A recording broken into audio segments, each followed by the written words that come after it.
CM Siddaramaiah ವಿರುದ್ಧ FIR ದಾಖಲಾಗಿದೆ. FIR ನ ಡೀಟೇಲ್ಸ್ ಅನ್ನು ನಿಮಗೆ ನೀಡ್ತಾ ಇದ್ದೀವಿ. ಮೈಸೂರು ಲೋಕಾಯುಕ್ತ ಎಸ್ಪಿ ಕಚೇರಿಯಲ್ಲಿ ಎಫ್ಐಆರ್ ನ ದಾಖಲಿಸಲಾಯಿತು. ಎಫ್ಐಆರ್ ಪ್ರತಿ ಪಡೆಯೋದಕ್ಕೆ ಆಗಮಿಸ್ತಾ ಇದ್ದಾರೆ ಸ್ನೇಹಮಯಿ ಕೃಷ್ಣ. ದೂರುದಾರರಲ್ಲಿ ಒಬ್ಬರಾದಂತಹ ಸ್ನೇಹಮಯಿ ಕೃಷ್ಣ ಈಗ ಎಫ್ಐಆರ್ ಕಾಪಿಯನ್ನ ಪಡೆಯೋದಕ್ಕೆ ಬರ್ತಿದ್ದಾರೆ. ಮೈಸೂರು ಲೋಕಾಯುಕ್ತ ಎಸ್ಪಿ ಕಚೇರಿಗೆ ಆಗಮಿಸ್ತಾ ಇರೋದು. ಸ್ನೇಹಮಯಿ ಕೃಷ್ಣಗೆ ಎಫ್ಐಆರ್ ಪ್ರತಿಯನ್ನ ಎಸ್ಪಿ ನೀಡಲಿದ್ದಾರೆ, ಎಸ್ಪಿ ಉದೇಶ್. ಸಿಎಂ ಸಿದ್ದರಾಮಯ್ಯನವರ ವಿರುದ್ಧ ಏನು ಎಫ್ಐಆರ್ ದಾಖಲಾಗಿದೆ, ಸೊ ಅದರ ಪ್ರಕಾರ ಈಗ ದೂರುದಾರರಿಗೆ ಕಾಪಿಯನ್ನು ಕೊಡಬೇಕು. ಹಾಗೇನೆ ನ್ಯಾಯಾಲಯಕ್ಕೆ ಮುಚ್ಚಿದ ಲಕೋಟೆಯಲ್ಲಿ ಎಫ್ಐಆರ್ ನ ಪ್ರತಿಯನ್ನು ನೀಡಬೇಕಾಗುತ್ತೆ. ಹಾಗೆ ಮುಖ್ಯ ಕಚೇರಿ ಏನಿದೆ, ಲೋಕಾಯುಕ್ತ ಮುಖ್ಯ ಕಚೇರಿ ಸೆಂಟ್ರಲ್ ಆಫೀಸ್, ಅಲ್ಲಿಗೂ ಕೂಡ ಒಂದು ಕಾಪಿಯನ್ನ ಮೇಲ್ ಮಾಡಬೇಕಾಗುತ್ತೆ. ಹಾಗೆ ಈ ದೂರುದಾರರಿಗೆ ಇನ್ನು ಪಬ್ಲಿಕ್ ಡೊಮೈನ್ನಲ್ಲೂ ಕೂಡ ಈ ಒಂದು ಕಾಪಿಯನ್ನ ಸಾರ್ವಜನಿಕರಿಗೂ ಕೂಡ ತಿಳಿಯೋ ಹಾಗೆ, ಗೊತ್ತಾಗೋ ಹಾಗೆ ಈ ಒಂದು ಕಾಪಿಯನ್ನ ನೀಡಲಾಗುತ್ತೆ. ಸೊ ಸಿದ್ದರಾಮಯ್ಯ ಈ ಒಂದು ಕೇಸ್ನಲ್ಲಿ A1 ಬೇನಾಮಿ ಆಸ್ತಿ ವಹಿವಾಟು ಕಾಯ್ದೆ 1988 ಅಡಿಯಲ್ಲಿ ಸಿದ್ದರಾಮಯ್ಯ ವಿರುದ್ಧ ಎಫ್ಐಆರ್ ದಾಖಲಾಗಿದೆ. ಸೊ ಈ ಕೇಸ್ನಲ್ಲಿ ಈಗ A1 ಆಗಿದ್ದಾರೆ ಸಿದ್ದರಾಮಯ್ಯ. ಕರ್ನಾಟಕ ಭೂ ಕಬಳಿಕೆ ನಿಷೇಧ ಕಾಯ್ದೆ 2011 ಅಡಿ ಸಿದ್ದರಾಮಯ್ಯ ವಿರುದ್ಧ ಎಫ್ಐಆರ್ ಆಗಿದೆ. ಯಾಕಂದ್ರೆ A1 ಮಾಡಿರುವಂತಹ ಕಾರಣ ಸಿದ್ದರಾಮಯ್ಯನವರು ಅಲ್ಲದೆ ಹೋಗಿದ್ರೆ ಅಥವಾ ಅವರು ಬೇರೆ ಬೇರೆ ಪ್ರಭಾವವನ್ನು ಬಳಸುವಂಥ ಒಂದು ಪೊಸಿಷನ್ನಲ್ಲಿ ಇದ್ದಿದ್ದರಿಂದ ಅವ್ರ ಮೂಲಕ ಇದು ಪರಭಾರೆ ಆಯಿತು ಅಥವಾ ಒಂದು ಜಮೀನನ್ನು ನೀಡುವಂಥ ಒಂದು ಕೆಲಸಕ್ಕೆ ಮುಂದಾಗಲಾಯಿತು.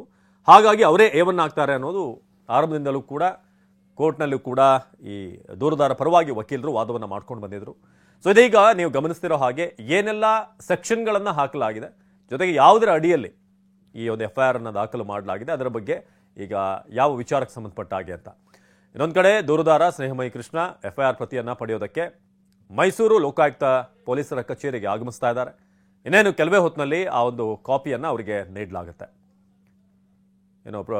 ಈಗಿನ ಒಂದು ಪ್ರೊಸೀಜರ್ ಪ್ರಕಾರ ದೂರುದಾರರಿಗೆ ಹಾಗೇನೆ ನ್ಯಾಯಾಲಯಕ್ಕೂ ಕೂಡ ಒಂದು ಕಾಪಿಯನ್ನು ಕಳಿಸಬೇಕು. ಮುಚ್ಚಿದ ಲಕೋಟೆಯಲ್ಲಿ ಎಫ್ಐಆರ್ ಕಾಪಿಯನ್ನು ಕಳಿಸಲಾಗುತ್ತೆ.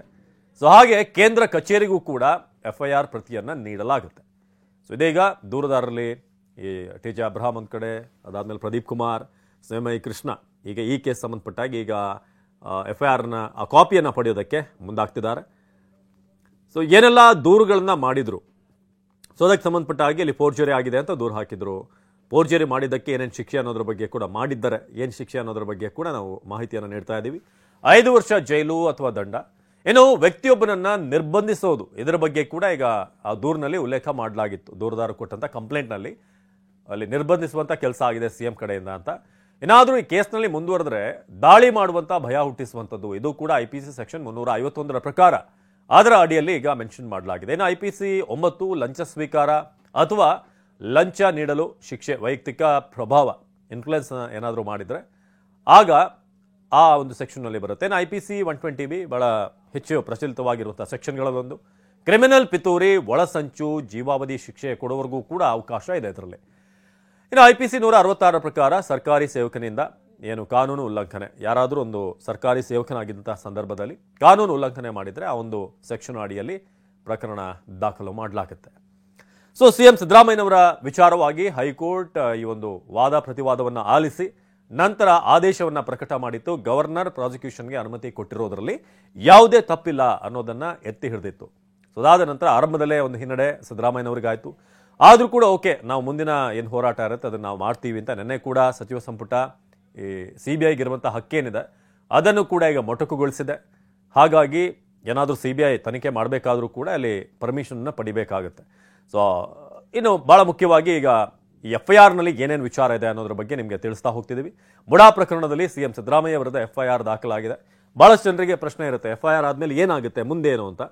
ತನಿಖೆ ಆರಂಭ ಆಗುತ್ತೆ. ಅದಾದ ನಂತರ ಈ ಎಲ್ಲ ಹೇಳಿಕೆಗಳನ್ನು ಪಡೆಯಲಾಗುತ್ತೆ. ಯಾರು ದೂರು ಕೊಟ್ಟಿದ್ದಾರೆ, ಯಾರ ಮೇಲೆ ಆರೋಪ ಇದೆ, ಜೊತೆಗೆ ಇಲ್ಲಿ ಸಿದ್ದರಾಮಯ್ಯ ಮಾತ್ರ ಅಲ್ಲ, ಮುಡಾದಲ್ಲಿ ಇದ್ದಂಥವರು ಕೂಡ ಇದರಲ್ಲಿ ಒಂದಷ್ಟು ಮಂದಿ ಇನ್ವಾಲ್ವ್ ಆಗಿದ್ದಾರೆ ಅನ್ನೋದು ಆರೋಪವನ್ನು ಮಾಡಲಾಗಿತ್ತು. ಇವರೆಲ್ಲರ ಹೇಳಿಕೆಯನ್ನು ಪಡೆಯಲಾಗುತ್ತೆ. ಜೊತೆಗೆ ಬೇಕಾದಂಥ ಪೂರಕ ದಾಖಲೆ, ಒಂದು ವೇಳೆ ಅವರು ಮಾಡಿಲ್ಲ ಅಂತ ಆದರೆ ಅವ್ರ ಹತ್ರ ಏನು ಡಾಕ್ಯುಮೆಂಟ್ ಇದೆ, ಈಗ ಸಿದ್ದರಾಮಯ್ಯ ತಪ್ಪಿತಸ್ಥರು ಅಲ್ಲ ಅಂತಂದರೆ ಅವರು ಡಾಕ್ಯುಮೆಂಟನ್ನು ಪ್ರೊಡ್ಯೂಸ್ ಮಾಡಬೇಕು.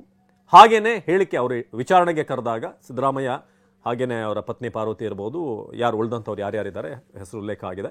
ಸೊ ಅವರೆಲ್ಲರನ್ನೂ ಕೂಡ ವಿಚಾರಣೆಗೆ ಕರೆಯಲಾಗುತ್ತೆ. ಅವರು ಸೂಕ್ತವಾದಂಥ ದಾಖಲೆ ಹಾಗೆ ವಿವರಣೆಯನ್ನು ಕೊಡಬೇಕಾಗುತ್ತೆ.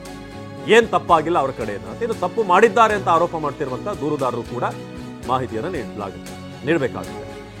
ಸಿದ್ದರಾಮಯ್ಯ ಮತ್ತು ಕುಟುಂಬದ ವಿರುದ್ಧ ತನಿಖೆ ಆರಂಭ ಆಗುತ್ತೆ. ದೂರುದಾರರಿಂದ ಹೇಳಿಕೆ ದಾಖಲೆಯನ್ನ ಪಡೆಯಲಿದ್ದಾರೆ. ಪೊಲೀಸರು 1996 ಅಲ್ಲಿಂದ 2023 ಇಲ್ಲಿವರೆಗೆ ಮೂಲ ಮಾಲೀಕರು ಅಧಿಕಾರಿಗಳಿಗೂ ಕೂಡ ನೋಟಿಸ್ ಕೊಡಬೇಕಾಗುತ್ತೆ. ಅವರು ಕೂಡ ವಿಚಾರಣೆಗೆ ಹಾಜರಾಗಬೇಕು. ಸಿಎಂ ಪತ್ನಿ ಸೇರಿದ ಹಾಗೆ ಇತರೆ ಆರೋಪಿಗಳಿಗೂ ಕೂಡ ನೋಟಿಸ್ ಅನ್ನು ನೀಡಲಾಗುತ್ತೆ. ಸೊ ಯಾರ್ಯಾರು ಈ ಕೇಸ್ನಲ್ಲಿ 96ರಿಂದ 2023ವರೆಗೆ ಇದ್ದಾರೆ, ಕನೆಕ್ಟ್ ಆಗ್ತಾರೆ, ಅಷ್ಟು ಜನರ ವಿಚಾರಣೆ ದಾಖಲೆಯನ್ನ ಕಲೆಕ್ಟ್ ಮಾಡೋದು, ಬಂಧಿಸೋದು ತನಿಖಾಧಿಕಾರಿಯ ವಿವೇಚನೆಗೆ ಬಿಟ್ಟಂತ ವಿಚಾರ.